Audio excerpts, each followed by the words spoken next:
elle est tellement petite que si je mets 3 ou 4, ça va pas être possible. Donc il va te définir directement la largeur. Si jamais tu as mis un peu plus pour faire ton tour de champ, il faudra que tu rajoutes pour arriver à la bonne taille. La différence entre ta ligne et ton passage. Et donc voilà, validé. Tu vois, donc ici tu as une nouvelle ligne, tu as l'intérieur du champ et l'extérieur. Et donc en bas ici tu as 2 icônes pour pouvoir faire le coloriage de ce que tu as travaillé. Cette icône-ci, elle va être en permanence. Donc tu peux l'activer même quand tu fais ton tour de champ, si tu travailles dès ton tour de champ. Comme ça tu as déjà ta surface qui est comptée. Ça va compter la surface en haut par ici là. Surface travaillée, surface restante. Tac. Alors que si tu utilises celui-là, il coupe et il va se mettre en route que quand tu seras à l'intérieur du champ. Ça te permet d'avoir la surface que tu as travaillée même quand tu fais tes demi-tours. Quand tu te fais tes demi-tours, il coupe, et quand tu es à l'intérieur, il met. Voilà. Maintenant, pour faire une ligne droite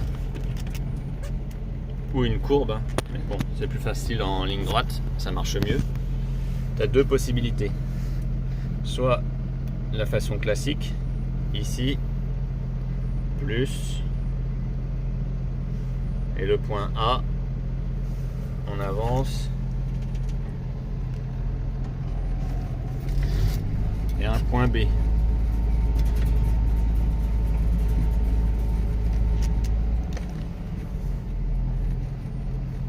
Valider, hop, valider encore, valider, on a notre point qui est bon. Ensuite, pour commencer l'autoguidage, il faut que tu l'actives une première fois ici et ensuite au bouton. Si tu l'actives pas au bouton, ça marchera pas. Enfin, tu verras bien. Donc là, si je reprends le volant, il coupe l'autoguidage. Hop, je vais rechercher une autre ligne. Et là, j'appuie sur le petit bouton ici. Il reprend. Il va le chercher. Et on est bon.